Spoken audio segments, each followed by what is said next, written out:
I want to talk to you today about being a non-traditional pre-medical student.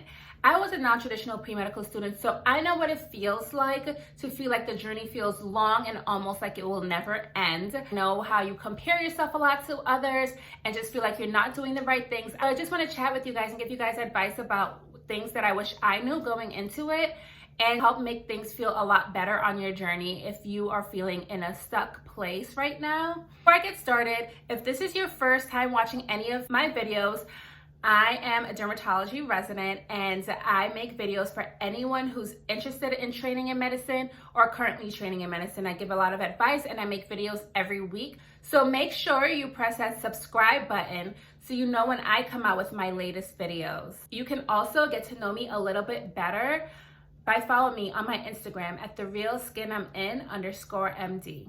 So let's get started. When I was going through the journey, I felt like it was long and I felt like there were so many challenges and I felt like I was never gonna get into medical school. And when you are non-traditional, you often see a lot of people that you knew growing up becoming med students, residents, and attendings before you. And you also see people just going straight out of undergrad, going straight into medical school, and you're just like, wow, when will my time be? But trust me, your season is coming. It's just not there yet. And it's all about the hard work that you're putting in and the dedication that you're putting into it. If this is what you think is your dream, don't worry, it'll come to you. Just continue putting in the work. My first tip is use your time wisely. Figure out what you need to become a competitive applicant for medical school. Make a list and determine how you're going to do it. So if you want to address like weaker grades, make sure that you're thinking about going back for a master's program or a post-bac. If you need more volunteer experience, more clinical experience, whatever it is, make a list of all the things you have to do and go after it. Seek out opportunities that will allow you to do it.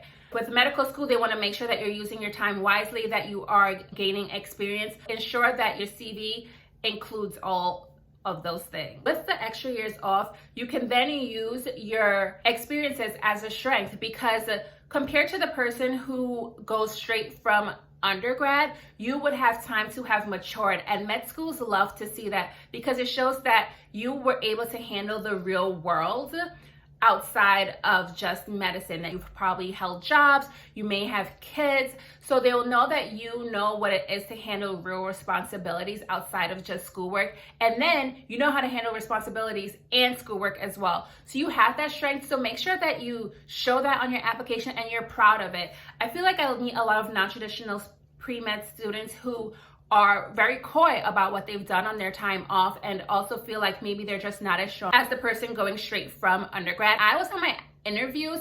I had a lot of medical school interviewers tell me that they really liked that I was not a science major because it showed that I was very well-rounded and knew the world a little bit more than just science. They also liked that I worked before medical school and not like working at a part-time job while you're in college, but I worked like a full-time job. They really liked that because it showed responsibility. It shows that I knew how to work in like teams in a professional setting, and that I also was able to handle that while studying, because when you become a resident and to study while holding down a full-time job, so it's great that you're able to show that you were doing this even before medical school.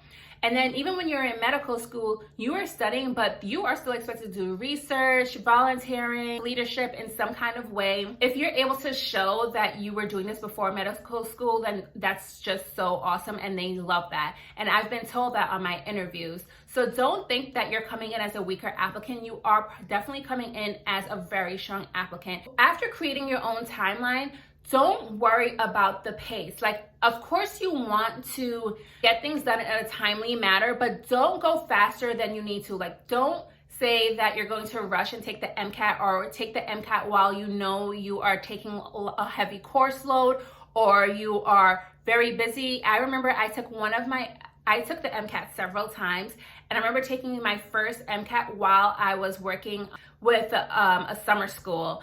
And it was in the summertime and it was really busy. I had to create, I was part of creating the curriculum, and I worked all day with kids. Do you know how exhausting that is? And then we'll come home and try to study in the afternoon.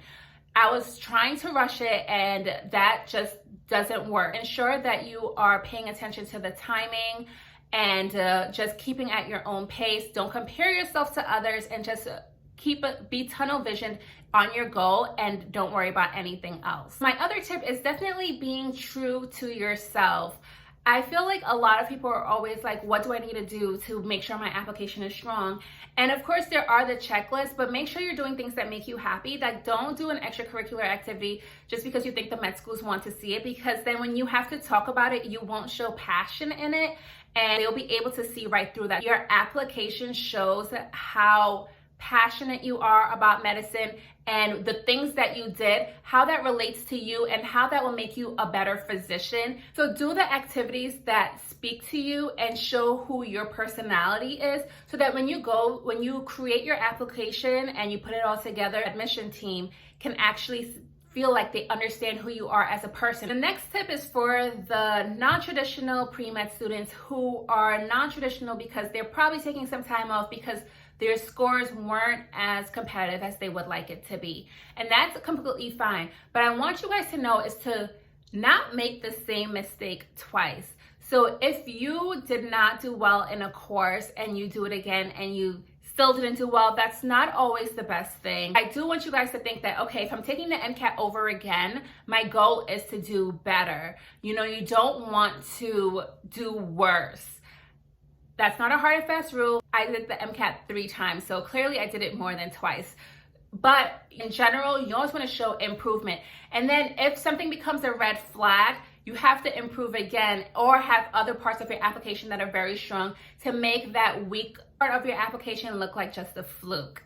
Non-traditional pre-med students always feel like they're super alone. I felt very alone, and especially I was a pre-med student some years ago, and I feel like a lot of the organizations that are out, especially like on Facebook, a lot of the groups that you can join weren't as many when I was applying, and I definitely did feel alone. I didn't know anyone else really that was going through my journey, and I felt like an anomaly. And it was so nice when I finally started medical school that I met people who were like me, or even who was like a nurse before medical school, pharmacist before medical school, photographer before they became doctors. I met people with so many different backgrounds.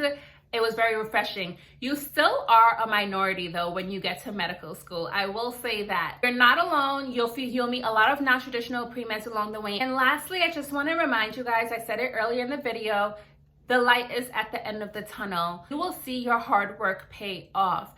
I spent a lot of time crying, stressing, having a lot of anxiety about trying to get into medical school.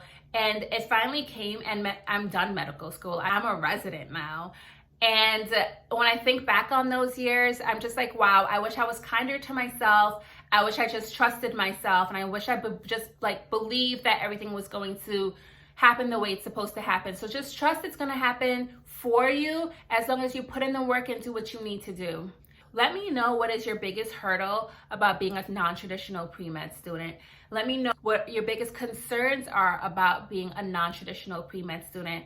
And if you have any questions, just let me know in the comments below. If you enjoyed this video and you want to keep up with my latest videos, be sure to press that subscribe button now and press that bell button so you know my latest video comes out. Be sure to follow me on Instagram at @therealskinamin_MD. You guys have a great one and stay motivated. Bye.